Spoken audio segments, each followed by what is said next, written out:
We're not wasting money on that circus. Those were the exact words my daughter Emily texted me 3 weeks before my 70th birthday. Not happy early birthday, Mom. Not let's talk about what you'd like to do. Just those 9 words that made my hands freeze over the mixing bowl where I was preparing oatmeal cookies. 70 years. 7 decades of living, breathing, working, sacrificing. And to my own daughter, celebrating that milestone was a circus. I stood there in my small kitchen flower, dusting my apron, staring at the screen of my phone like it was written in a language I didn't understand. The afternoon sun streamed through the window, warming the geraniums on my balcony. Everything looked so normal, so peaceful. But inside me, something was cracking. The phone buzzed again. Another message, this time from David, my son-in-law. Grace, with all due respect, you're not at an age for parties anymore. It's better to celebrate at home without so much expense or drama. Not at an age for parties anymore. I read it once, twice, 3 times. Each time the words cut a little deeper. Let me back up and tell you who I am. My name is Grace Anderson. I'm 69 years old, about to turn 70. I live alone in a modest apartment on the east side of town. I've been a widow for 27 years since my husband James died when our daughter Emily was just 18. James was my everything. When he passed from a sudden heart attack, he left us with nothing but debts and broken dreams. Emily was starting college. We had a mortgage. Medical bills piled up like autumn leaves. I worked 2 jobs to keep us afloat. During the day, I was a secretary at a government office, typing letters and filing paperwork. At night, from 9 until 3 in the morning, I cleaned office buildings downtown. My hands cracked from the bleach. My back ached from bending over toilets and scrubbing floors. My feet swelled so badly I could barely walk by morning. But I never complained. Not once. Because Emily was going to be an architect. That was her dream, and I was going to make it happen. 5 years. 60 months of working double shifts. 60 months of coming home at 4 in the morning, catching 3 hours of sleep, then heading back to my day job. I paid every penny of her tuition. Every textbook, every supply she needed. When she graduated, I cried at the ceremony. I watched her walk across that stage in her black cap and gown, and I thought it had all been worth it. Every sleepless night, every aching muscle, every sacrifice I'd made. I thought I had built something beautiful. Now, standing in my kitchen with those messages burning on my phone screen, I wondered if I'd been wrong all along. I set the phone down carefully on the table. My cookies were starting to burn. I could smell them, but I couldn't seem to move. The timer beeped. Once, twice, 3 times. Finally, I pulled myself together enough to turn off the oven. The cookies were dark around the edges, overdone. Just like me, I thought. Used up and burned at the edges. I sat down at my small kitchen table, the one I'd bought at a flea market 20 years ago. I looked out the window at those geraniums I'd been tending so carefully. Red blooms against green leaves. Simple, beautiful, alive, unlike how I felt in that moment. My phone buzzed again. I picked it up, hoping maybe Emily had reconsidered. Maybe she'd realized how hurtful her words had been. But no, it was just her doubling down. Mom, I talked to David and we both agree. With Maddie's tuition and the house expenses, we just can't afford to throw money away on unnecessary things. You understand, right? Unnecessary things. That's what my 70th birthday was to them. Unnecessary. I typed back 2 words. No problem. Short, simple. I wasn't going to beg them for a party. I wasn't going to explain how much it hurt. I wasn't going to make them feel guilty. I just said no problem, and I meant it. Because right then and there, sitting in that quiet kitchen with my burned cookies and my broken heart, I made a decision. Things were going to change. I couldn't sleep that night. I lay in bed staring at the cracked ceiling of my bedroom, listening to the old wall clock tick away the seconds. Each tick felt like a reminder of all the time I'd wasted being convenient for other people. At 3 in the morning, I got up. I walked barefoot to my living room and turned on the small corner lamp that cast a soft yellowish glow. I sat on my worn sofa and opened the old shoebox I kept on the coffee table. Photographs. Hundreds of them. I picked up the first one. Emily at 6 years old, wearing a pink dress I'd sewn myself, standing in the yard of our old house. The one I'd had to sell after James died. She was missing her front tooth and smiling so wide it looked like her face might split in half. I remembered that birthday. We didn't have money for a big party, but I'd made her a chocolate cake from scratch decorated with strawberries. I'd invited her little friends from school. We played games in the yard. She was the happiest girl in the world that day. When did she stop caring about my happiness the way I'd cared about hers? I kept looking through the photographs. Her high school graduation, where she'd hugged me so tight she nearly knocked me over. Her wedding, where I'd stood beside her fixing her veil when it tangled in her hair. The day Madison was born, when I'd held my newborn granddaughter with tears streaming down my face. In every single photo I was there, always present, always smiling, always giving. But now, when I needed someone to be there for me when I wanted to celebrate surviving 70 years in this difficult world, it was too much to ask. I put the photos aside and walked to my desk. I opened the bottom drawer, the one I rarely opened because it hurt to see what was inside. A worn folder with family expenses written on the cover in my own handwriting. I'd always been organized with money. Even when I didn't have much, I kept records. Not to hold it over anyone's head, but because it was my way of maintaining control over something in my chaotic life. I spread the papers out on the desk. Bank statements, transfer confirmations, receipts, canceled checks. The numbers started adding up in my head like a calculator I couldn't turn off. Emily's college tuition and expenses over 5 years, $48,000. Her wedding, $8,000 of my savings. Money I'd been keeping in a coffee tin to fix the leak in my roof. The down payment on her and David's first house, $15,000. My entire severance package when I'd taken early retirement. I'd given it to them without a second thought. David had promised they'd pay me back as soon as we stabilize our finances. That was 18 years ago. I'd never seen a dollar of it. Then Madison was born. My beautiful granddaughter with her big eyes and infectious laugh. I'd watched her every single day while Emily and David worked. From when she was 3 months old until she started kindergarten. 5 full years of being her second mother. Changing diapers, preparing bottles, singing lullabies at 3 in the morning, kissing scraped knees, reading bedtime stories until my voice went hoarse. They never paid me a cent, because she was my granddaughter, because it was my obligation as a grandmother. Now Madison was 22 and in medical school at a private university. Who paid her tuition? I did. $1,200 a month straight out of my monthly pension of $1,200. Wait, you're probably thinking if your pension is $1,200 and you're paying that much for Madison's tuition, how do you live? Good question. I also paid for Emily's private health insurance. $350 a month because the insurance from her job doesn't cover everything she needs. And then there was the credit card. The emergency credit card I'd given her 10 years ago. Emily used it for everything. New clothes, restaurants, weekend getaways, furniture for her house. Every month the statement came. $500, $800, sometimes over $1,000. Purchases that were never emergencies. But I paid. I always paid. Because I was afraid to say no. Afraid they'd push me away. Afraid of losing the only family I had left in this world. I pulled out a calculator and added it all up. My hands were shaking as I pressed the buttons. Total support over 25 years, $272,600. $272,600.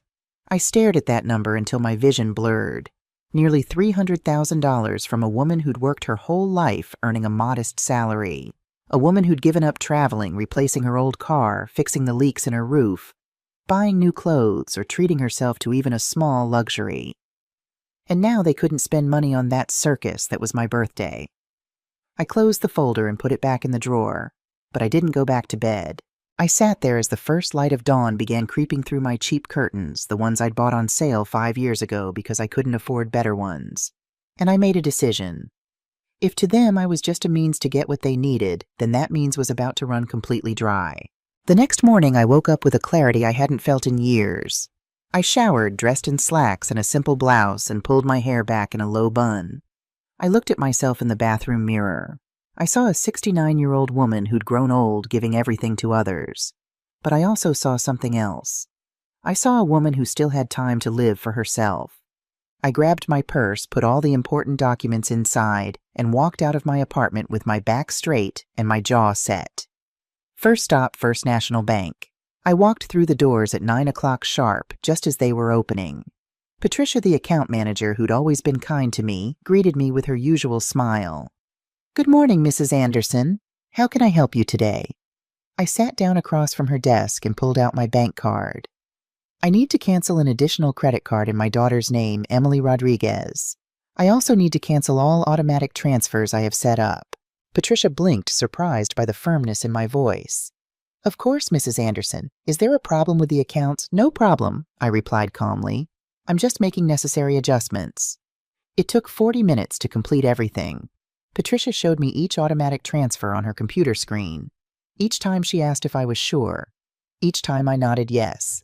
$1,200 per month for Madison's University tuition canceled. $350 for Emily's health insurance canceled.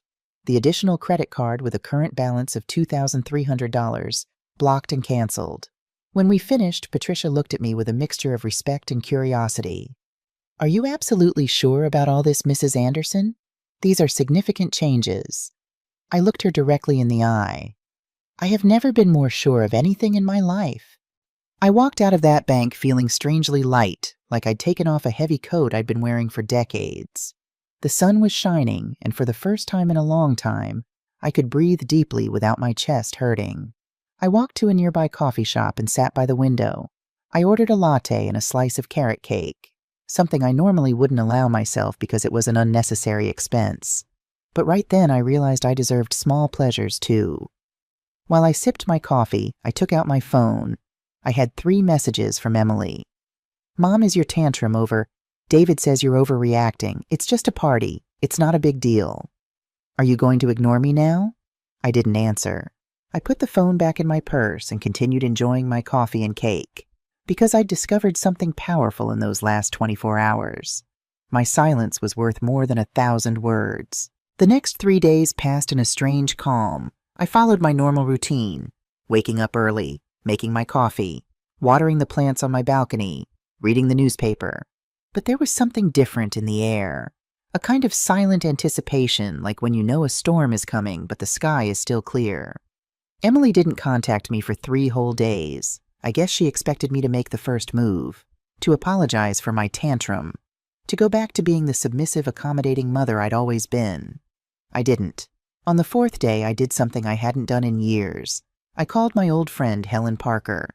We'd lost touch over the past few years because I'd always been too busy helping Emily with something. Grace, her voice sounded surprised when she answered. Is that really you? Hi, Helen, I know it's been a while. A while, Grace. It's been almost 3 years since we really talked. How are you? Something in her warm, genuine voice broke through my defenses. Before I knew it, I was telling her everything. The canceled birthday, the hurtful messages, the years of financial support. My decision to cut off the money. Helen listened without interrupting. When I finally finished, she sighed deeply. Oh, Grace, you should have done this years ago. Do you remember 5 years ago when you told me you'd given them the down payment on their house? I told you then you needed to set boundaries. I know, I admitted. But I was afraid. Afraid of what? Losing them being alone. But sweetheart, did you really have them? Because from what you're telling me, they were never really there for you. Only your money was. Her words hit me like a bucket of cold water. She was right. Completely right. Come over for coffee tomorrow, she said before we hung up. We have a lot to catch up on. And Grace life doesn't end at 70. It's just beginning. I hung up the phone feeling lighter than I had in days. That evening I started doing something I'd been putting off for years. I pulled out an old canvas and some paints I'd bought on a whim a decade ago and never opened. I painted until midnight. Nothing fancy, just colors and shapes. But it felt good to create something that was completely mine. On the 4th day after I'd canceled everything, my phone rang at 2 in the afternoon. It was Emily. Not a text this time, an actual call. I let it ring 4 times before answering. Hello. Mom. Her voice was tight, controlled. We need to talk. I'm listening. I just got an email from Madison's University. They said this month's payment was declined. You forgot to make the transfer. I leaned back on my sofa and looked out the window. A cardinal had landed on my balcony railing bright red against the gray concrete. I didn't forget, Emily. I canceled the automatic transfer. Silence on the other end. Heavy, disbelieving silence. You did what? I canceled all automatic transfers, and I also blocked the additional credit card you had. Mom, have you lost your mind? How could you do something like that without consulting us? The word consulting made me want to laugh, a bitter laugh that stayed trapped in my throat. Emily, did you consult me before you canceled my birthday party? Did you consult me before you called it that circus?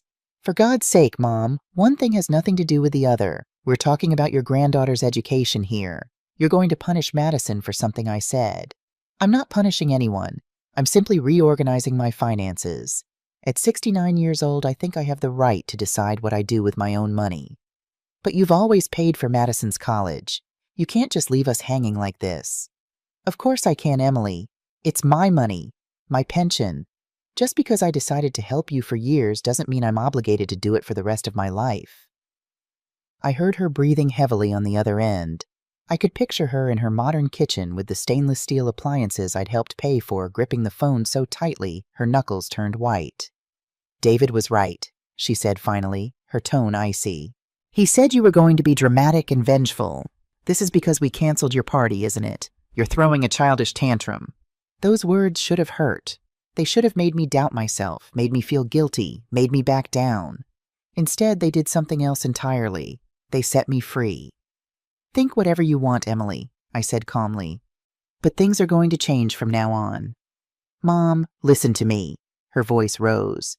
If you don't pay Madison's tuition this month, she's going to lose the semester. Is that what you want, to ruin your granddaughter's future over a whim?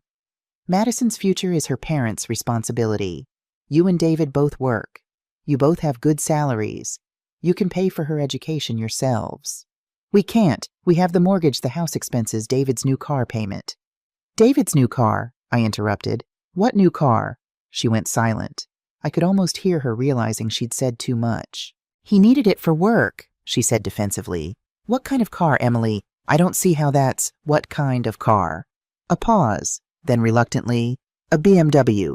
But it was a good deal and he needed something reliable, a BMW. I felt my jaw tighten. David bought a BMW. How much? That's not the point. How much, Emily? $45,000. But we got financing, so the monthly payments aren't that bad. I closed my eyes. $45,000 for a car, but they couldn't afford $1,200 a month for their daughter's education. And you? I said quietly. Didn't you just get back from Cancun 3 months ago? A girls' weekend with your friends? Silence. How much did that trip cost, Emily? Mom, that was different. I needed that break. Do you know how stressful my job is? How much? $3,000. But I'd been saving. From what? From the money you saved by having me pay your health insurance. From the money you didn't have to spend on Madison's tuition because I was covering it. This isn't fair. You're twisting everything. No, Emily. I'm finally seeing everything. You and David bought a $45,000 car and took a $3,000 vacation. But you need me to pay $1,200 a month for your daughter's education because you can't afford it. We can't afford an extra $1,200. Do you know how much everything costs these days? Yes, I said. I know exactly how much everything costs. I know how much a single can of soup costs. I know how much my blood pressure medication costs. I know how much it costs to choose between paying my electric bill and buying groceries. I know all of that, Emily, because I've been living on $400 a month after I paid for your family's expenses. You never said anything. You never told us you were struggling. Would it have mattered? Would you have said, no thanks, Mom, keep your money? Or would you have kept taking it while telling yourselves I was fine? Silence again, longer this time. When she finally spoke, her voice was cold. Fine. You want to do this? Then do it. But don't expect us to be there for you when you need us. Don't expect to see your granddaughter. Don't expect to be part of this family anymore. And just like that, she showed her hand. The real reason for her call. Not concern for Madison's education. Not worry about me. It was a threat. Do what we want, or lose your family. Goodbye, Emily, I said quietly. Mom, wait. I hung up. The phone immediately started ringing again. I turned it off completely and set it on the table. I sat there in the afternoon light, my heart pounding in my chest. I'd done it. I'd stood up to her. I'd set boundaries. And it felt terrifying and exhilarating all at once. My hands were shaking. I made myself a cup of chamomile tea and sat on my balcony wrapped in an old blanket, watching the sun move across the sky. I didn't know what would happen next. I didn't know if Emily would ever speak to me again. I didn't know if I'd ever see Madison. But I knew one thing with absolute certainty. I was done being a doormat. I was done being an ATM. I was done being someone who only mattered when they needed something. The circus was closed, and I was finally learning to take off the clown costume I'd worn for far too long. The next morning, Friday, my doorbell rang at 8 o'clock sharp. I was making scrambled eggs for breakfast when the buzzing sound cut through the quiet of my apartment. I wasn't expecting anyone. I turned off the stove and walked to the door.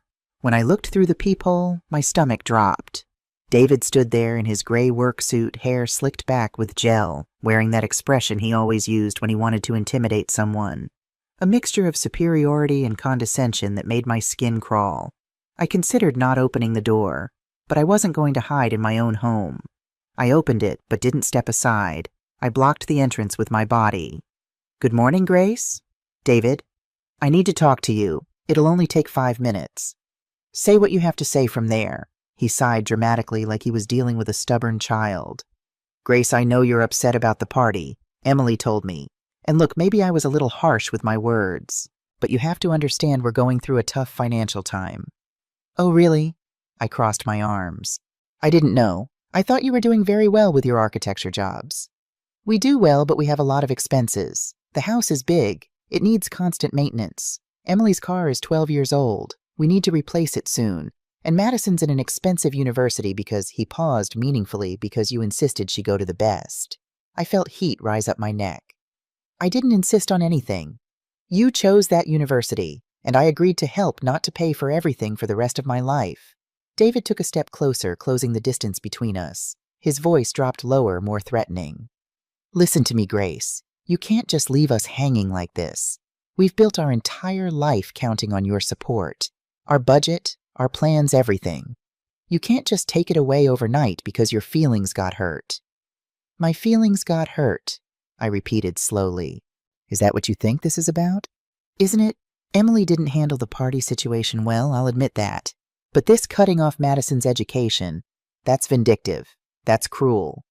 "What's cruel," I said, my voice steady despite the anger boiling inside me, "is treating someone like an ATM for 25 years and then calling them vindictive when the machine stops working." His jaw clenched. I could see him struggling to control his temper. "You know what, Grace? That money you gave us, think of it as an investment in your family, in your legacy. Would you rather we had struggled? Rather Madison drop out of medical school? I'd rather you respected me enough to say thank you once in a while. I'd rather you valued me as a person instead of a piggy bank. I'd rather you cared about my 70th birthday. It's just a number." His voice rose. "Why are you so hung up on this party? We said we'd do something small later. When it's convenient for you. When you need to butter me up for the next handout." David's face turned red. "You're being completely unreasonable. Emily is a wreck. She's been crying for 2 days because of you. Her own mother is destroying her family over pride." "No," I said firmly. "You destroyed it when you taught her that her mother was only valuable when handing out money." He stepped even closer. I could smell his expensive cologne, the kind that probably cost more than my monthly grocery budget. "Here's what's going to happen," he said, his voice low and menacing. "You're going to call the bank on Monday. You're going to reinstate those transfers. And you're going to apologize to Emily for this ridiculous stunt. Because if you don't—" "If I don't what?" I interrupted. "You'll stop letting me see Madison. You already threatened that. What else? You'll stop visiting. You never visited anyway. You'll stop calling. The only time my phone rings is when you need money." His eyes narrowed. "You're going to regret this, Grace. Mark my words. When you're all alone in this miserable little apartment, when you need someone and there's no one there, you're going to remember this conversation. And it'll be too late." "I'd rather be alone," I said slowly, clearly, "than be with people who only want me when they need something. Now get away from my door, David, and don't come back without being invited." I closed the door in his face before he could respond. My hands shook as I slid the deadbolt into place. I heard his heavy footsteps retreating down the hallway, angry and loud. I leaned against the closed door, taking deep breaths. My heart was pounding like a drum, but I didn't feel weak. I didn't feel scared. I felt powerful. Because I'd just discovered something fundamental: the respect they never gave me, I could give to myself. My scrambled eggs were cold when I returned to the kitchen, but I ate them anyway. I sat by the window watching life continue normally on the street below. Cars drove by. People walked their dogs. The mailman made his rounds. The world kept turning, even though mine had just shifted on its axis. I spent the rest of that day doing something I hadn't done in decades, absolutely nothing productive.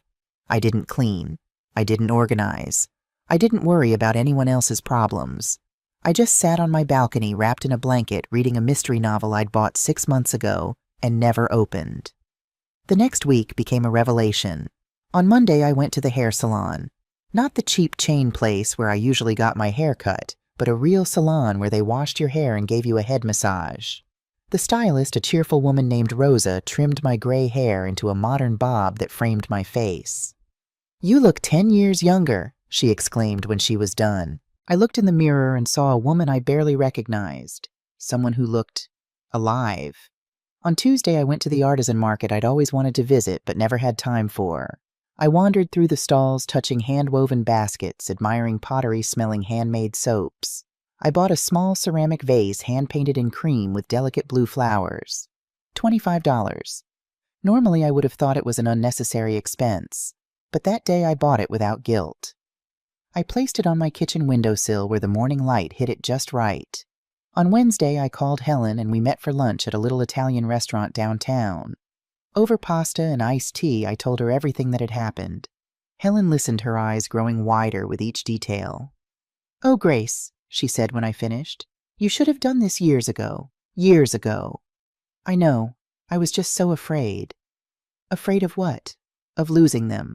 She reached across the table and took my hand. "Sweetheart, did you really have them? Because from everything you're telling me, they were never there for you. Only your money was." Her words echoed what she'd said on the phone, but hearing them in person hit differently. "I went through something similar," Helen continued. "About 10 years ago, my son Richard kept asking for money. First it was small amounts, then bigger. Then he wanted me to take out a second mortgage on my house to help him start a business. What did you do?" I said no, simple as that. He didn't speak to me for 6 months. She squeezed my hand. "But Grace, he came back. And when he did, he came back different. He'd learned to stand on his own feet. He'd learned to value me for more than my bank account. Now we have a real relationship, an honest one." 6 months, I repeated. "That's a long time." "It was worth it, and yours will be too." She smiled. "Now tell me what else you're going to do with your newfound freedom." "Actually," I said, feeling almost shy, "I've been thinking about that trip you mentioned, the one to Oaxaca." Helen's face lit up. "The one in 2 months? Oh, Grace, you should come. It's 10 days all-inclusive. Beaches, markets, cooking classes, cultural sites. $800. $800. Before that would have seemed impossible. But now, without paying $1,550 every month to Emily and Madison, I could actually afford it." "Tell me more," I said. We spent the next hour planning. Helen told me about her travel group, Frances, a retired elementary school teacher with an infectious laugh, and Teresa, a widow who'd traveled to 30 countries after her husband died. "Life doesn't end at 60, Helen said as we were leaving. And it certainly doesn't end at 70. Some people say it's just beginning." I walked home that afternoon feeling lighter than I had in years. The sun was warm on my face. I stopped at a small park and sat on a bench just watching children play. When was the last time I'd done that? Just sat and watched life happen without worrying about what I needed to do next. On Thursday afternoon, I went to the community center and signed up for a painting class that met on Tuesdays and Thursdays. The instructor was an older man named Antonio with completely white hair and hands permanently stained with paint. "Welcome," he said warmly. "Have you painted before?" "Not since elementary school," I admitted. "I'm probably terrible." "Art isn't about being perfect," Antonio said with a gentle smile. "It's about expressing what you carry inside. You have 70 years of experiences in you. That's a lot to express." I nearly corrected him. I was only 69, but then I stopped. In 3 weeks, I would be 70. And maybe that wasn't something to hide from. Maybe it was something to celebrate, even if I was the only one doing the celebrating. That first class, I painted a sunset. The colors were muddy. The horizon line was crooked. But it was mine. Completely, utterly mine. I hung it on my refrigerator when I got home, and every time I looked at it, I felt proud. On Friday morning, I started a new routine. I woke up at 6, made coffee, and went for a walk in Morrison Park. The air was cool and fresh. Birds sang in the trees. Other early risers nodded hello as we passed each other on the paths. I watched young mothers pushing strollers. Old men playing chess under the oak trees. Teenagers jogging with their dogs. Life was beautiful, simple and beautiful. And for the first time in forever, I was actually seeing it instead of rushing through it. On Thursday afternoon, 1 week after my confrontation with Emily, I was getting ready to go to Helen's for coffee when my doorbell rang. My heart jumped.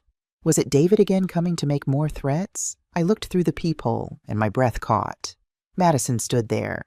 My granddaughter, my beautiful 22-year-old granddaughter with her father's height and her mother's eyes and her grandfather's smile.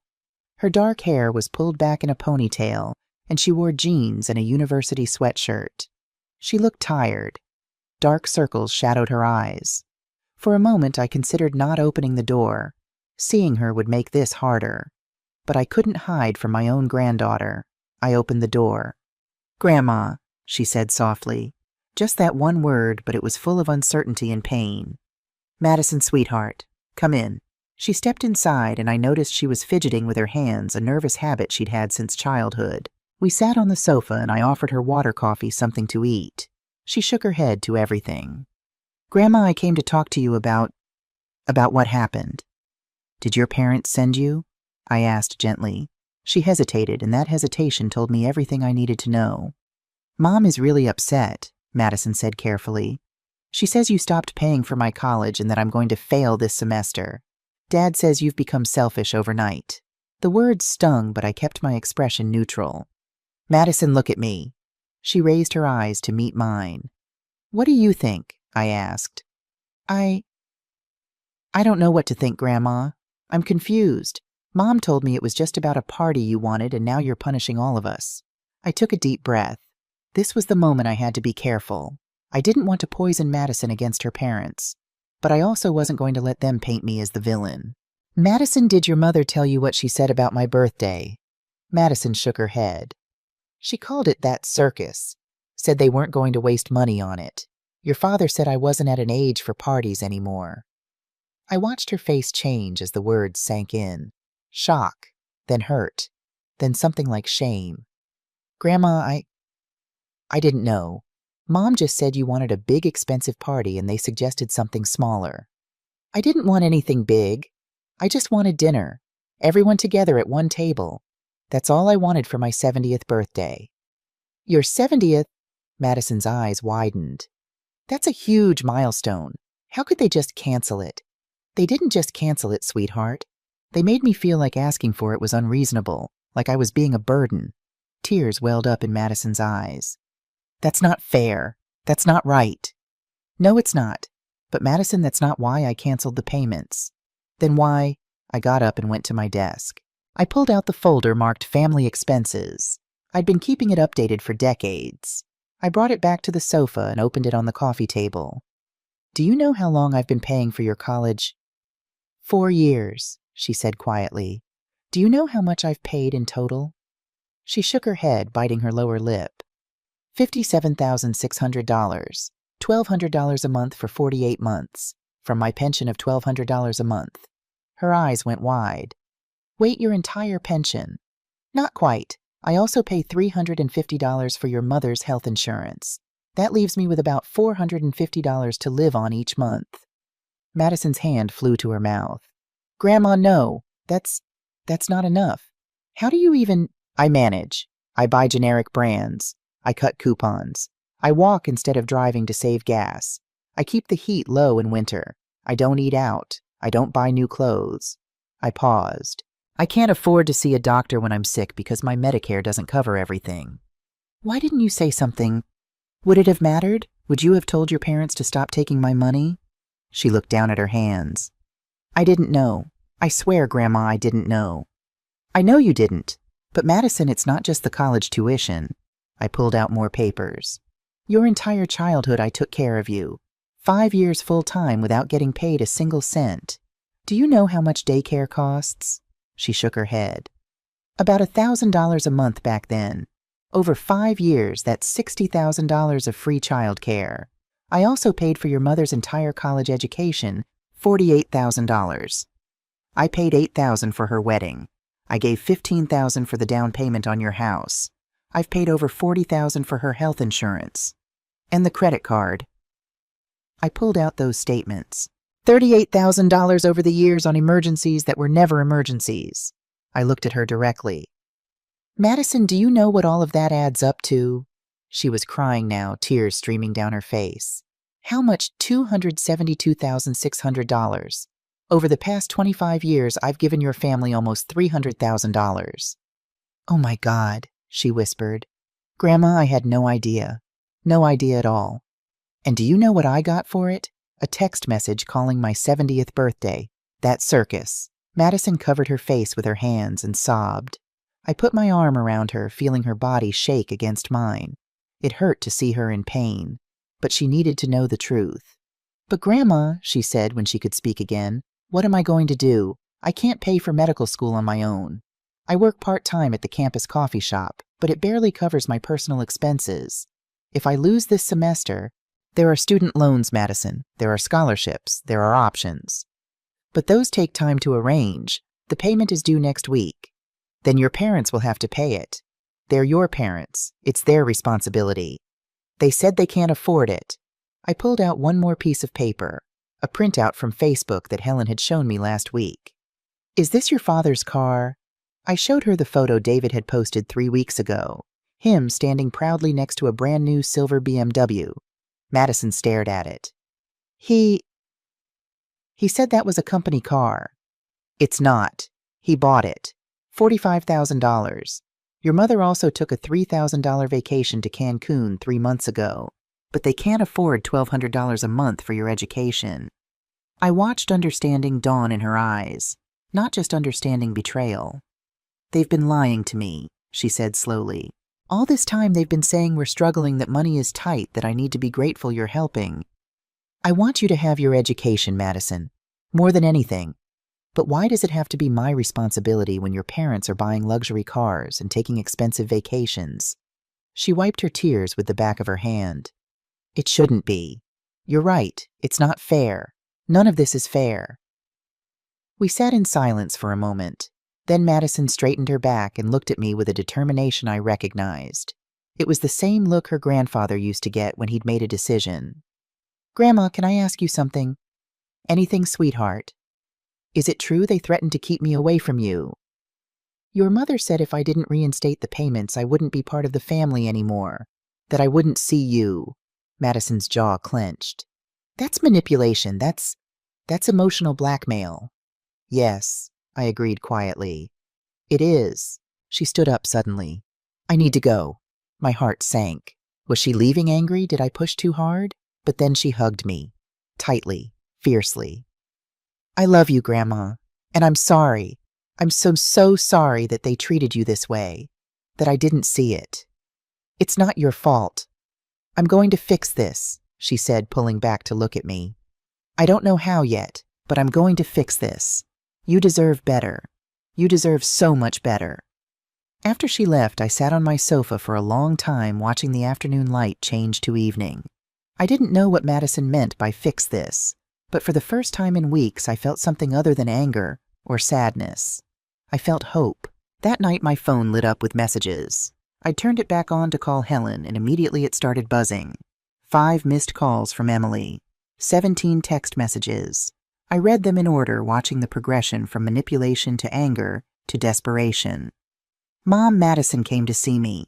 I can't believe you told her all those things. You're poisoning my daughter against me. Now I'm the bad guy after everything I've done for you. Mark says you're senile. Maybe we should take you to a doctor. This is financial abuse, you know. We could report you. You know what, do whatever you want. If you want to be alone, fine. But don't come crying to us later. Mom, please, we need to talk. This is getting out of control. I'm your daughter. How can you do this to me? You're ruining my marriage. David and I have been fighting constantly because of you. Madison won't even talk to me. She's acting like I'm the villain here. Is that what you wanted, to turn everyone against me? Fine, don't answer, but you'll regret this. I'm serious, Mom. You're going to end up alone and you'll have no one to blame but yourself. Please call me back. Mom, please. I read each message without emotion. The words that once would have shattered me now just confirmed what I already knew. To Emily, I was the problem. Not her ingratitude, not her selfishness, not her years of using me. Me. I temporarily blocked her number. I needed peace. I needed silence to think. The next morning, Saturday, I kept my commitment and went to Helen's apartment. She lived in an older building across town with wooden stairs that creaked underfoot. When she opened the door, she pulled me into a tight hug. Come in, I just made fresh coffee." Her apartment was small but cozy, filled with plants in every corner and photographs on the walls. It smelled like cinnamon and old books, comforting warm. We sat in her floral living room and I told her about Madison's visit, about the folder of expenses, about Emily's avalanche of messages. Helen listened without interrupting, occasionally nodding, sipping her coffee from a delicate china cup. When I finished, she set down her cup with deliberate care. "Grace, I'm going to tell you something you might not want to hear, but you need to hear it. Okay? You are not responsible for saving anyone. You're not responsible for Emily's happiness.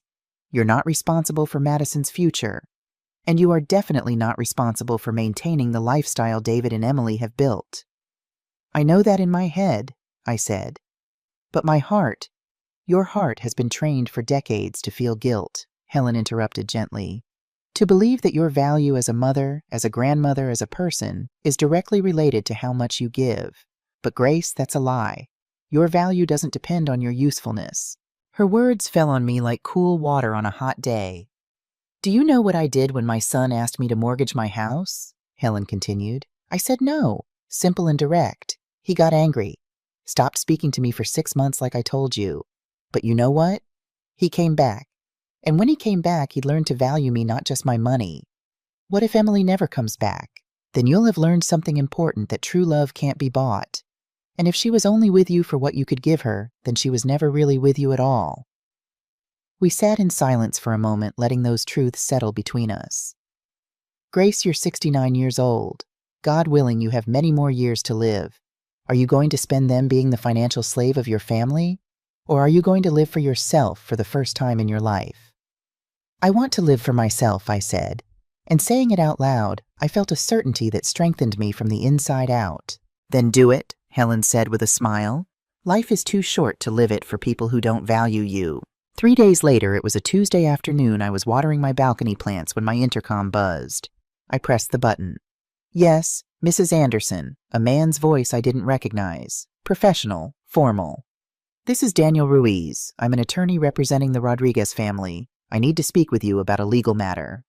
My heart stopped for a second. An attorney? Had Emily really gone that far? "What is this about?" I asked, my voice steadier than I felt. "I'd prefer to discuss it in person, ma'am. It will only take a few minutes." Every instinct told me not to let him in, but I also knew that avoiding the problem wouldn't make it go away. "Come up, 4th floor apartment 4B. I buzzed him in and waited by my door. A few minutes later, there was a knock. I opened it to find a man in his 40s wearing a dark suit and carrying a leather briefcase. He had the polished, practiced appearance of someone who delivered bad news many times before. "Mrs. Anderson, thank you for seeing me. I'm Daniel Ruiz." He held out a business card. I took it, but didn't invite him in. "What do you want, Mr. Ruiz?" "May I come in? This concerns." "You can say whatever you need to say from right there." He glanced down the hallway, clearly uncomfortable discussing legal matters where neighbors might hear. But I didn't move. He sighed. "Very well. Mrs. Anderson, my clients have informed me that you've unilaterally canceled several financial arrangements you'd established with them, specifically the payment for your granddaughter's university education and the use of an additional credit card."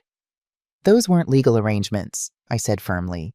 "That was me helping my family out of my own free will." "I understand, ma'am. However, my clients argue that these payments were made consistently for years, creating a reasonable expectation of continuation. They've structured their personal finances based on this assistance. The sudden cessation has put them in a difficult position." I stared at him, unable to believe what I was hearing. They were actually trying to make a legal case that I was obligated to continue giving them money. "Mr. Ruiz, let me be very clear.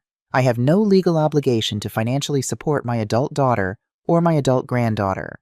I signed no contract. I have no debt to them." "That's technically correct," he said, pulling some papers from his briefcase. "However, there is legal precedent for—" "Let me stop you right there," I interrupted. "If your clients want to take this to court, they're welcome to try. But I can tell you exactly what will happen. A judge will look at the facts. A retired woman living on a $1,200 a month pension was paying $1,550 every month to support her daughter's family. That same family that just bought a $45,000 car and took a $3,000 vacation to Cancun.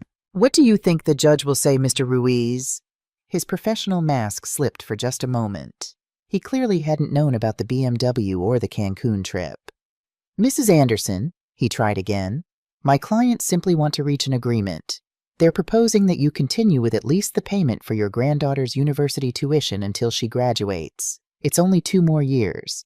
In exchange, they won't seek any type of legal compensation for the money they've already invested in expectation of your continued support. Money they invested, I repeated slowly. In expectation of my support. Yes, the house, the car, certain lifestyle choices. Get out, I said quietly. Ma'am, please be reasonable. Get out of my building, now, before I call the police and report you for harassment. He quickly gathered his papers. My clients expect a response within 48 hours, he said, backing toward the elevator. Here's my response. Tell your clients that if they want money from me, they should try treating me like a human being instead of a cash machine.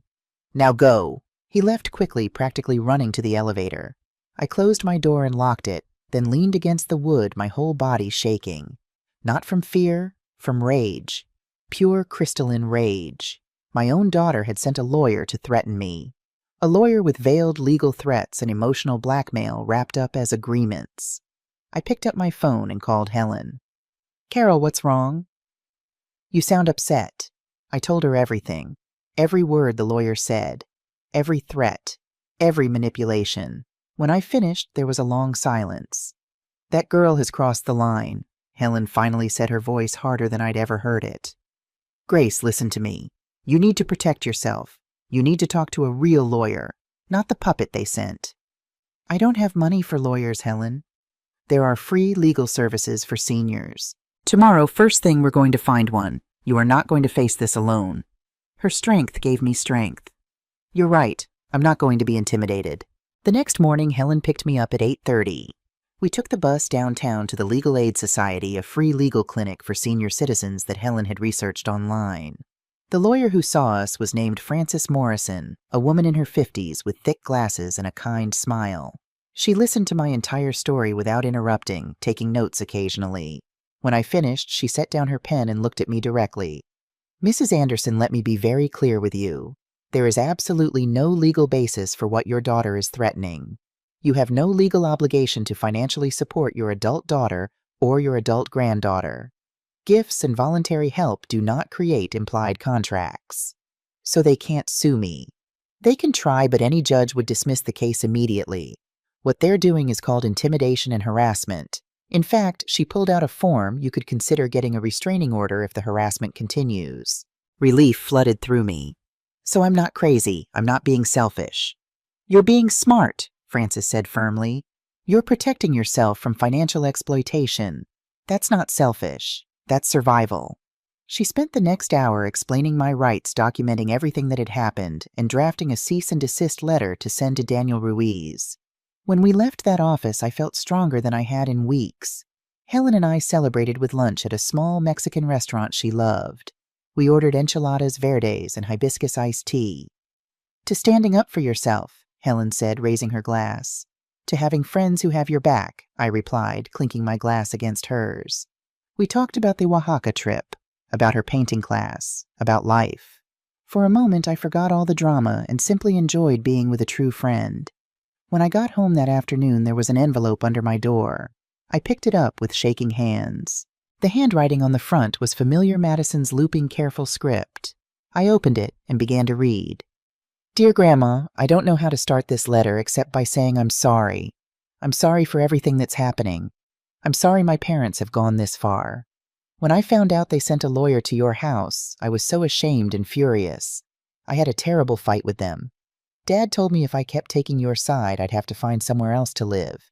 So that's exactly what I'm going to do. I found a room in a shared house with other students. It's small, but it's mine. I'm moving out this weekend. I don't want to keep living in a house where people I love are treated like this. I know this will be hard financially, but I'd rather struggle on my own than be part of what they're doing to you. Grandma, you taught me by your example what it means to have dignity.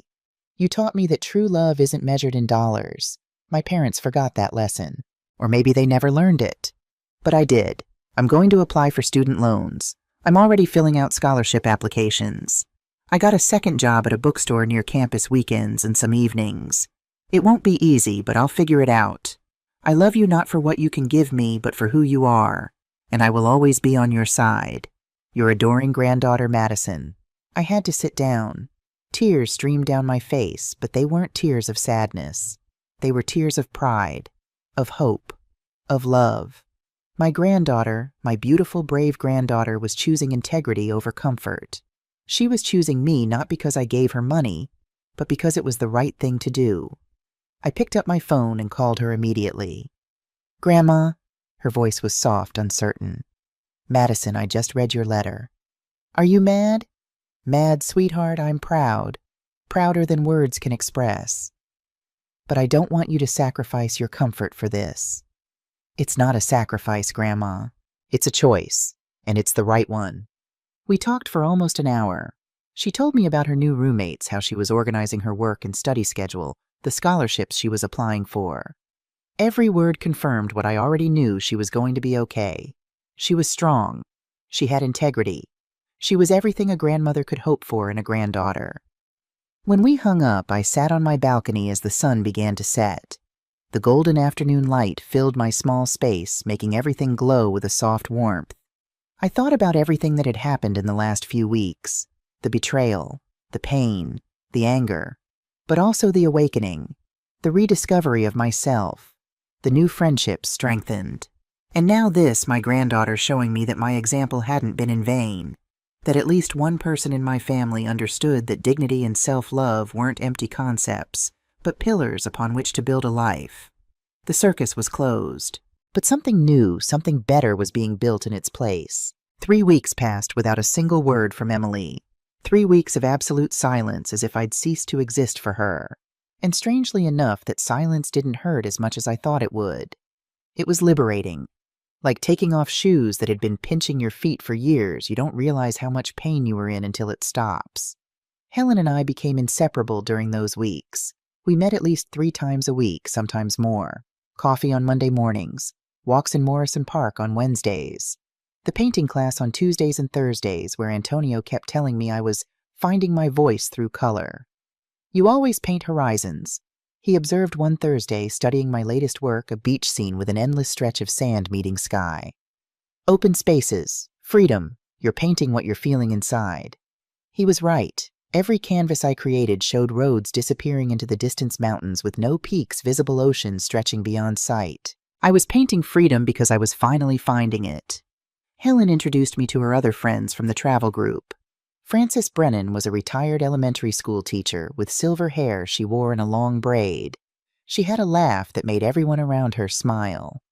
I taught second grade for 35 years, she told me over coffee one afternoon. You know what I learned? People don't change unless they have to. Your daughter, she has to learn the hard way. Then there was Teresa Walsh, a widow who'd lost her husband 5 years ago and had since traveled to 32 countries. Life after 60 is like a second birth, Teresa said when we met for the first time. She had laugh lines around her eyes and wore colorful scarves. You don't have to prove anything to anyone anymore. You can finally be who you always wanted to be. Her words resonated deeply. Who had I always wanted to be? I was starting to find out. On a sunny Saturday morning, I helped Madison move into her new place. The shared house was on the north side of town, an older 2-story building with creaky floors and drafty windows. Madison's room was small, barely big enough for a twin bed, a desk, and a narrow closet. But when I saw her eyes light up as she organized her medical textbooks on the desk, I knew she'd made the right choice. It's perfect, Grandma, she said, stepping back to admire her work. It's all mine. I'd brought her a housewarming gift, a set of soft blue sheets, and 2 small succulent plants in ceramic pots. For your windowsill, I said. They don't need much care, just like you, strong and independent. She hugged me tight. Grandma, can I tell you something? Always, sweetheart.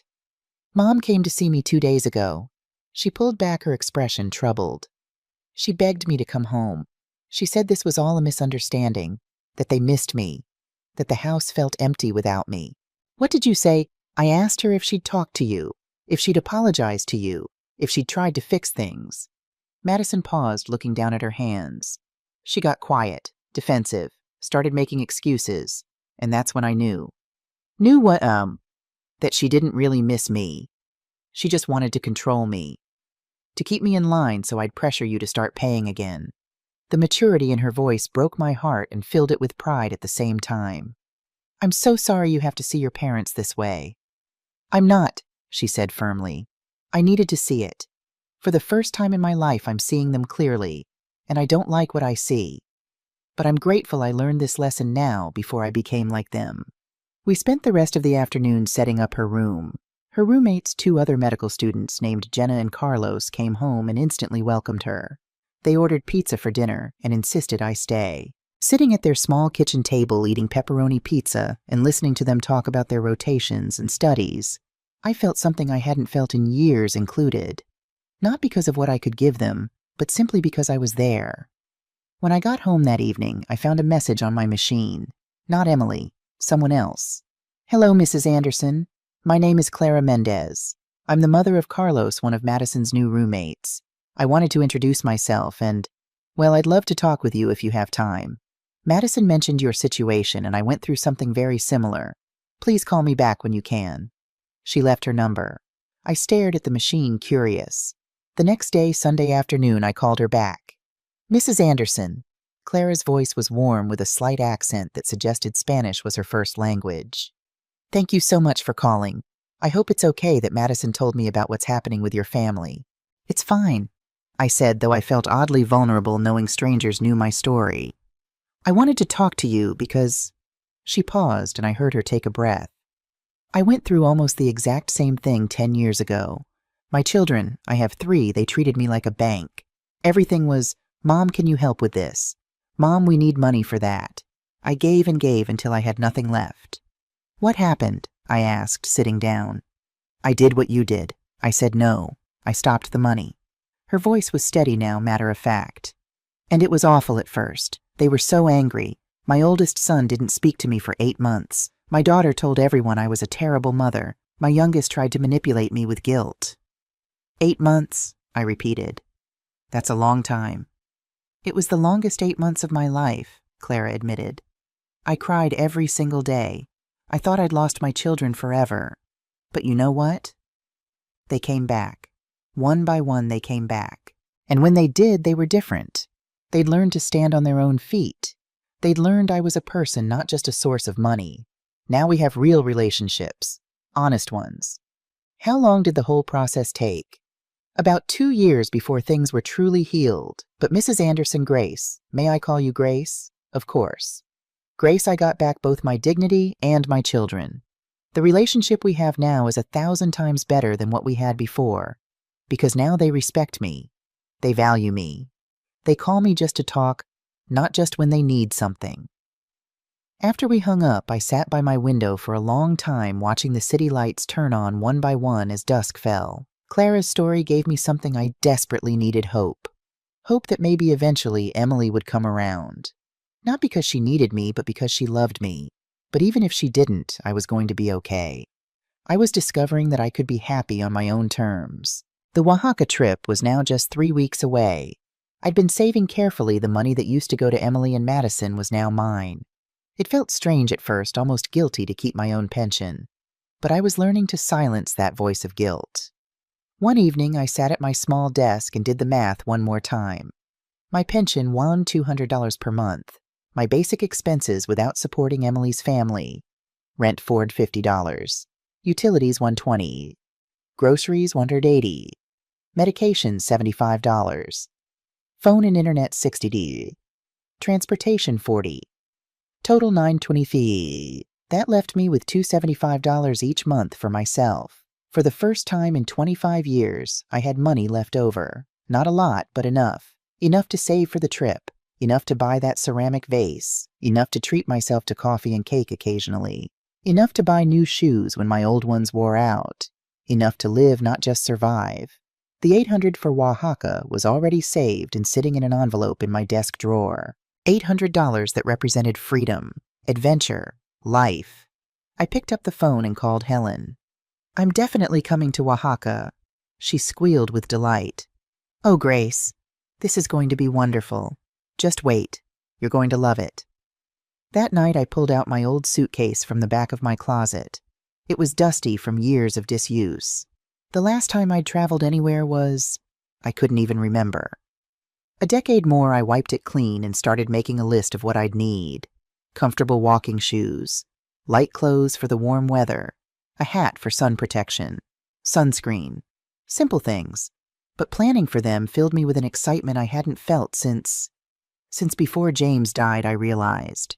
Since before I became a widow and a mother solely responsible for keeping everything together. I was going to travel. At 69 years old, I was going to have an adventure. It was a Tuesday afternoon, 3 days before my scheduled departure to Oaxaca. I was in my kitchen making a simple lunch tomato soup and a grilled cheese sandwich when my doorbell rang. My heart jumped.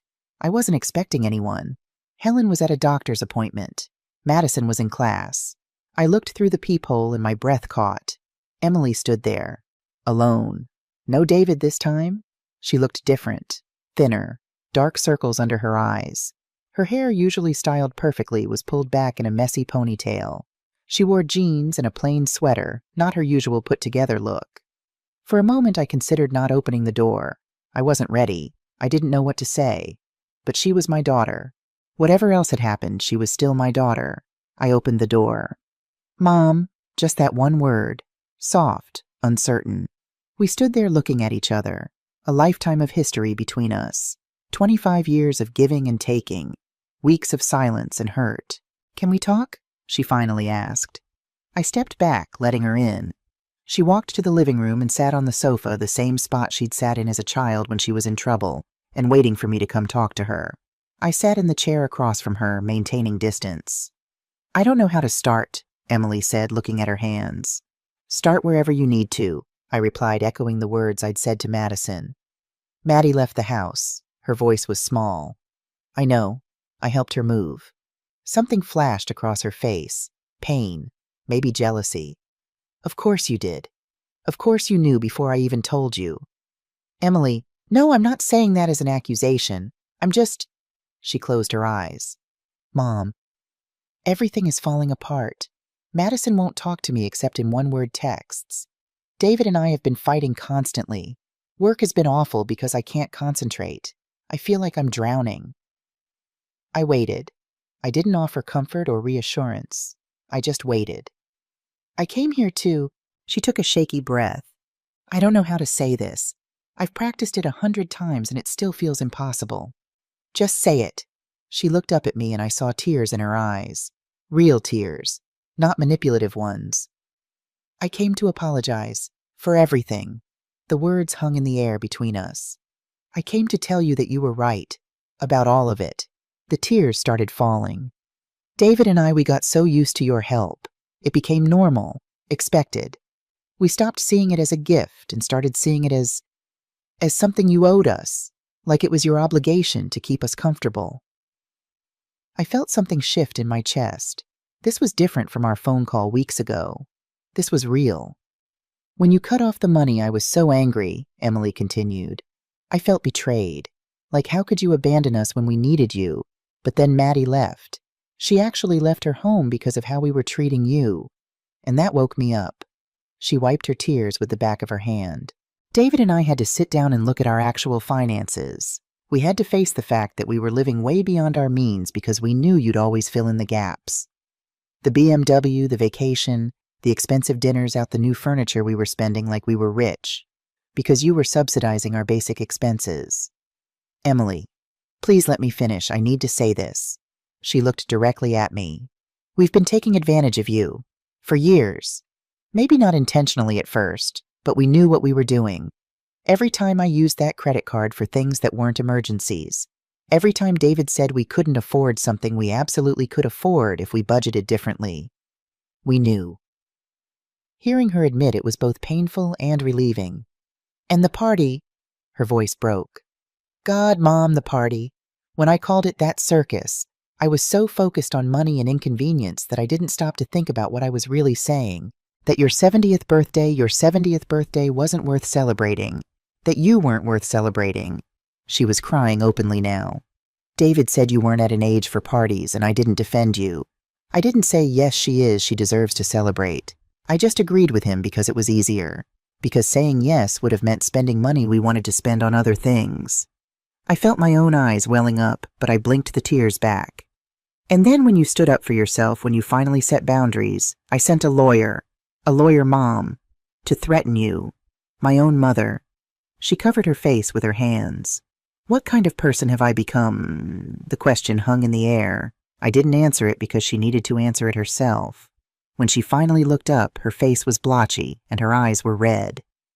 I don't know if you can forgive me. I don't even know if you should forgive me. But I needed you to know that I see it now. I see what we did. I see how we treated you. And I'm so sorry. I sat there feeling decades of hurt and anger and love and pain all swirling together inside me. Does David know you're here? I asked finally. Yes. He wanted to come too, but I thought... She paused. I thought I should come alone first. He wants to apologize too. He wrote you a letter. She pulled an envelope from her purse. But he thought you might not want to hear from him directly yet. I took the envelope but didn't open it. Mom, I'm not here to ask you to reinstate the payments. I'm not here to ask for anything. I just came to tell you that you were right, about everything, and that I'm sorry. What about Madison's tuition? I asked. We're paying it. We sold David's BMW and bought a used Honda. We're cutting back everywhere we can. It's going to be tight, but we can do it. We should have been doing it all along. I looked at my daughter, really looked at her. She seemed smaller somehow, humbled. For the first time in years, she looked like someone who was facing reality instead of running from it. I appreciate your apology, Emily. I really do. But, she braced herself. But I need you to understand something. Things are not going back to the way they were. I know. I'm not going to be the family bank anymore. I'm not going to be available every time there's a financial emergency. I'm going to live my life with what I have, and you're going to have to live yours. I understand, Mom. That's more than fair. It's what should have been happening all along. We sat in silence for a moment. Not the angry, painful silence of our phone conversation, but something different, something quieter, maybe the beginning of understanding. About your birthday, Emily said carefully. I know I can't make up for what happened. That's impossible. But if you'd still want to celebrate David, and I would like to organize something small, something meaningful, not to make up for what we did, but because we genuinely want to celebrate you, your life, your strength, everything you've given us.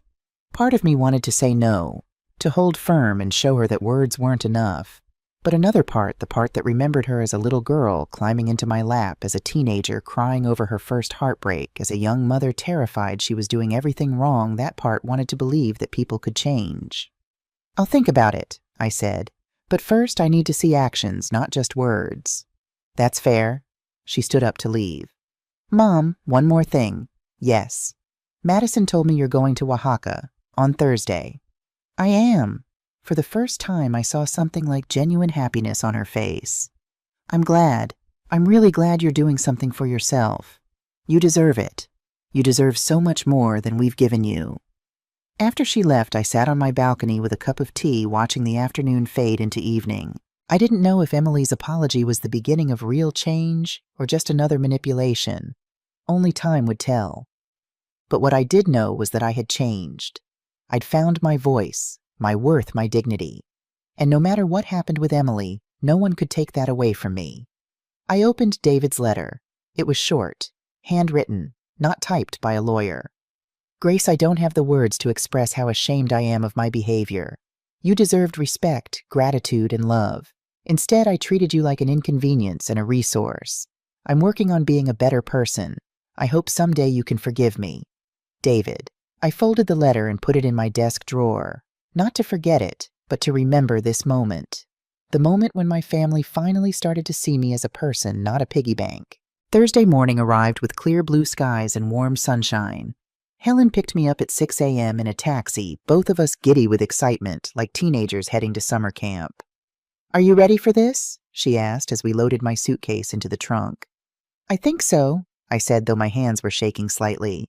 I haven't traveled in so long I feel like I've forgotten how. You'll remember. It's like riding a bicycle. Francis and Teresa were already at the airport when we arrived, waving enthusiastically from the check-in line.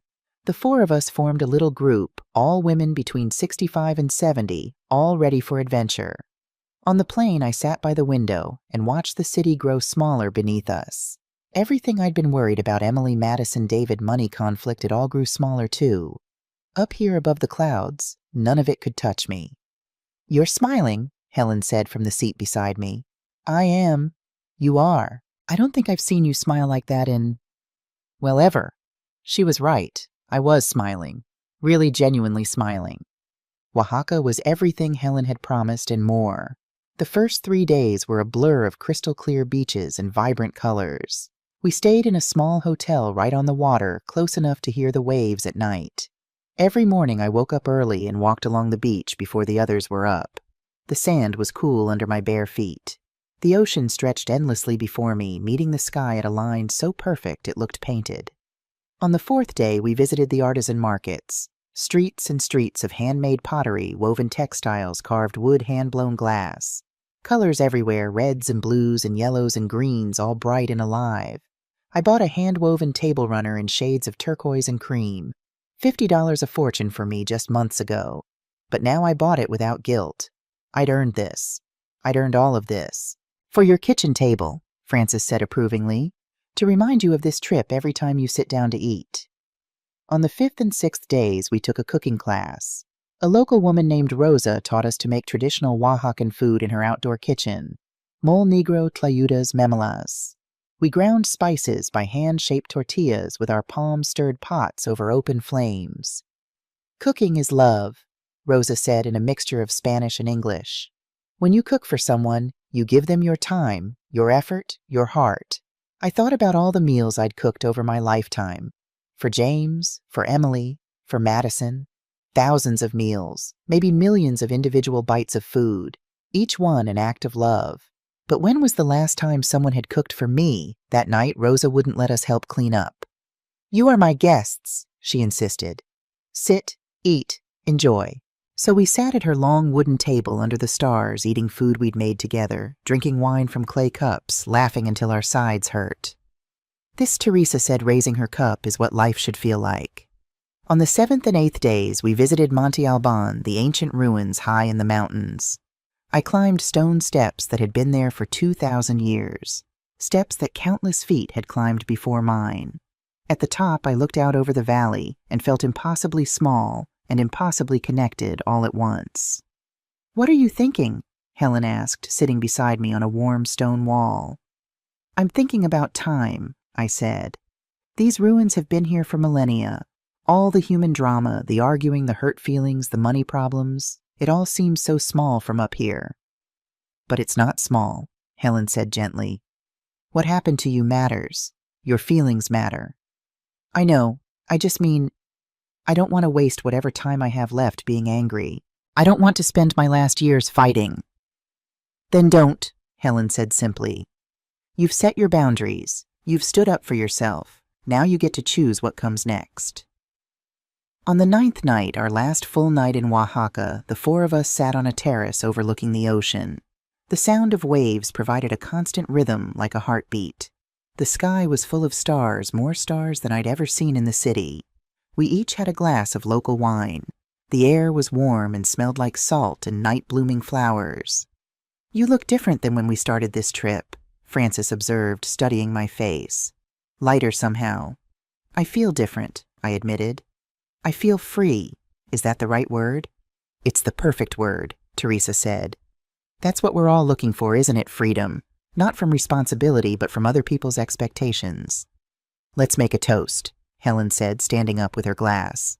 "To Grace, who had this courage to close the circus and stop being the clown. To freedom. To friendship. To living life on our own terms." We clinked our glasses together under the stars. And in that moment, I knew with absolute certainty that I had made the right choice.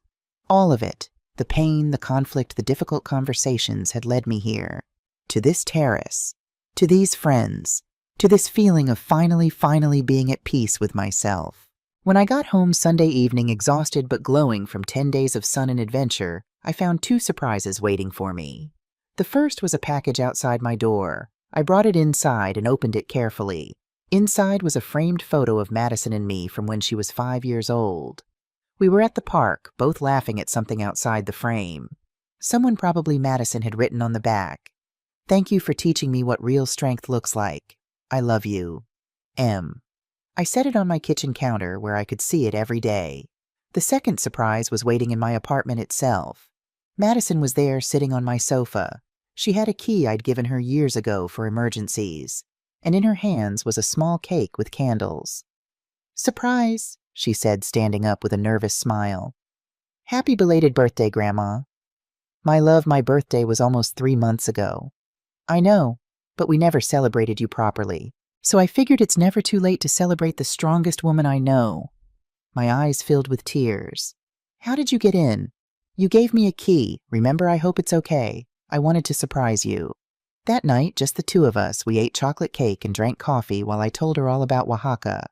She showed me photos of her new life, her neat little room, her roommates, her study group at the medical school library. "Grandma, I have good news," she said. "I got a partial scholarship. It's covering about 40% of my tuition." "Madison, that's wonderful." "And I got accepted into a work-study program at the university hospital. It pays well and gives me clinical experience.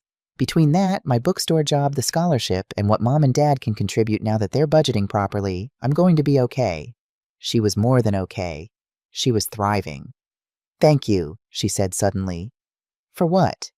"For teaching me that self-love isn't selfishness. For showing me it's okay to set boundaries. For being my example." She took my hands. "I'm going to be a doctor, Grandma. And I'm going to be a good one. Not because someone paid my way, but because I'm working for it. And I learned that from you." We hugged for a long time, grandmother and granddaughter connected not by obligation or money, but by real, genuine love. 2 weeks after returning from Oaxaca, Emily called and asked if I'd come to dinner at her house. Just dinner. No expectations. I almost said no, but curiosity got the better of me. When I arrived Saturday evening, I noticed immediately that things looked different. The house was the same, but there was something simpler about it. Less cluttered, less showy. David answered the door. He looked me directly in the eyes, something he rarely did before. "Grace, thank you for coming. Really." Emily appeared behind him, wiping her hands on a dish towel. "Mom, I'm so glad you're here." Dinner was simple. Roasted chicken, vegetables, rice. Nothing fancy. We sat at their dining room table, the expensive one I'd helped them buy years ago, and for the first time it felt like a family meal instead of a performance. "How was Oaxaca?" Emily asked. I told them about the beaches, the markets, the cooking class, the ruins. I showed them photos on my phone, me with Helen and Francis and Teresa, all of us laughing and sunburned and happy. "You look so happy in these," Emily said quietly. "I don't think I've seen you look that happy in I don't know how long." "I was happy," I said simply. David cleared his throat. "Grace, I want you to know that things are changing. We sold the BMW like Emily mentioned. We canceled our gym memberships and we're exercising at home. We stopped going out to eat 3 times a week. We're actually cooking." He gestured at the simple meal. "We made this ourselves." "We're learning to live within our means," Emily added. "And it's hard, I won't lie, but it's revealing. We were living such an inflated lifestyle and we didn't even realize it." "Because I was subsidizing you," I said. Not accusingly, just stating fact. "Yes," Emily admitted. "Because you were subsidizing us, and we let you. We're ashamed of that. We're working on being better." The evening wasn't perfect. There were awkward moments, silences that felt heavy. Years of damage couldn't be undone in one dinner. But it was a start. Madison showed up after dinner. She'd planned it that way to give me an escape route if I needed it. The 4 of us sat in their living room, and for the first time in months, it felt like we might actually be a family again. Not the old family built on my sacrifice and their taking, but a new family. One built on honesty and respect and actual appreciation. "Mom," Emily said as I was getting ready to leave, "would you come to dinner next month for your actual birthday? We want to do it right this time. Nothing big, Just us. And maybe Helen if you'd like to invite her. I looked at her, at David, at Madison watching hopefully from the doorway. I'll think about it, I said. And I meant it. I would think about it. I wasn't ready to dive back in completely, but I was willing to think about it. That was progress. 1 month later, on my actual 70th birthday in late April, I woke up in my small apartment to sunshine streaming through my window. 70 years old. 7 decades on this earth. 7 decades of living, loving, losing, learning. I got up and made my coffee, slowly savoring the ritual. I watered my geraniums on the balcony. I looked at the hand-painted vase from the artisan market now holding fresh daisies. I looked at the photo of Madison and me, both of us laughing. This was my life now. Small, quiet, mine. Helen called at 9. Happy birthday, you beautiful septuagenarian. Is that what I am now? A septuagenarian? Embrace it. 70 is the new 50. Are you ready for tonight? Emily had planned a small dinner party, just family and a few friends. Nothing elaborate, nothing expensive, just people who genuinely wanted to celebrate me. I'd invited Helen, of course, and Francis and Teresa, Antonio from the painting class, Patricia from the bank who'd become a friend, Clara Mendez who'd helped me see that change was possible. When I arrived at Emily's house that evening, there were balloons on the mailbox, simple ones, 70 in gold numbers. Inside the house smelled like home cooking, real home cooking, not catered food pretending to be homemade. Everyone I'd invited was already there mingling in the living room. Madison ran up and hugged me first. Happy birthday, Grandma. Emily appeared next, looking nervous. Mom, happy birthday. Thank you for coming. Thank you for giving us another chance. The dining table was set beautifully but simply. Fresh flowers from their garden. Good dishes, but not the fancy china. Candles in mason jars. We ate pot roast and mashed potatoes and green beans, my favorite meal from childhood. We drank wine and told stories. Helen regaled everyone with tales from our Oaxaca trip. Antonio talked about my emerging artistic voice. Patricia shared how I'd inspired her to set boundaries with her own adult children. After dinner, Emily brought out a cake.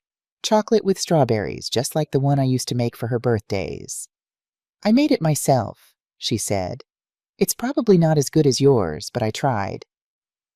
It was perfect. When they brought out the cake with 70 candles blazing, everyone sang.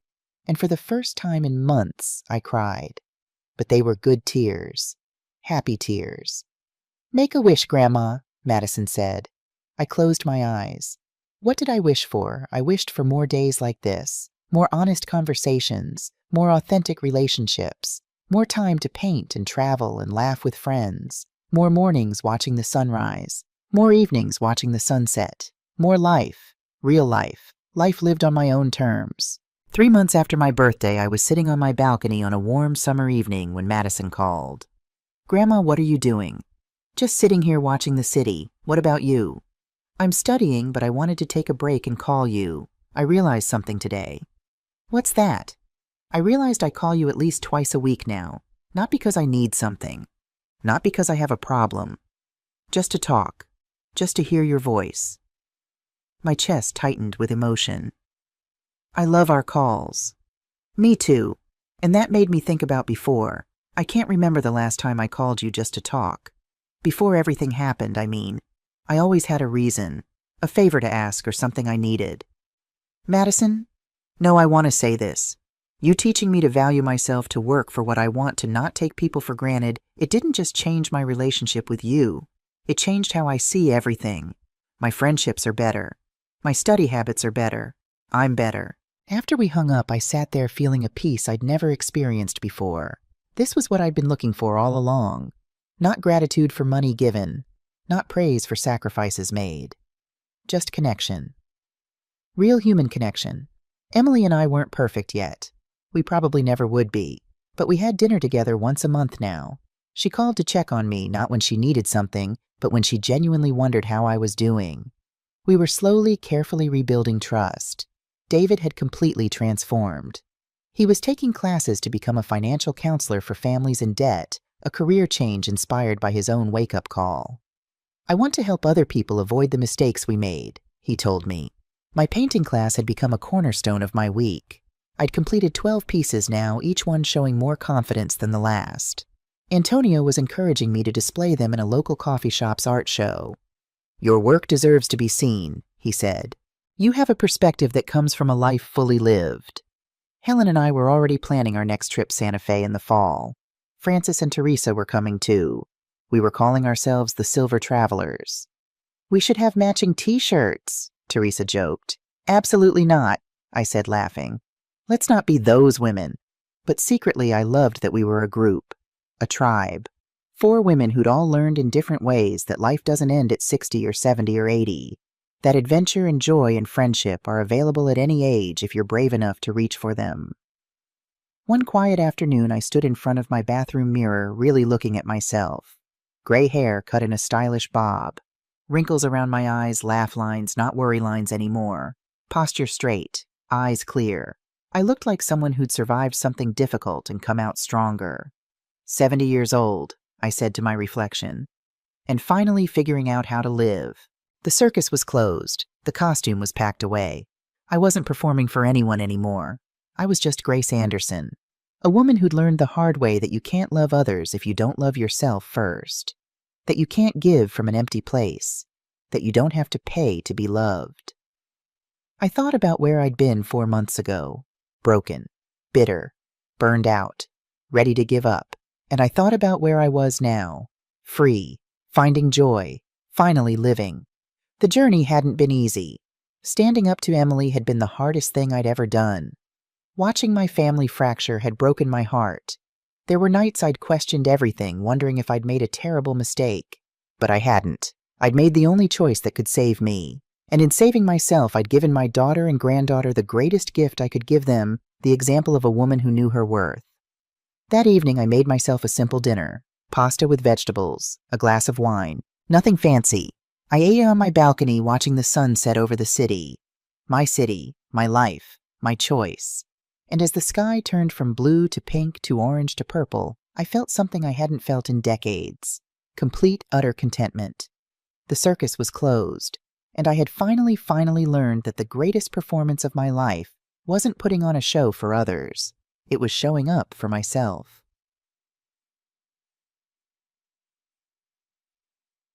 What would you do if you were in Grace's position? Have you ever had to choose between keeping the peace and standing up for yourself? Have you learned to set boundaries with people you love? Share your story in the comments below.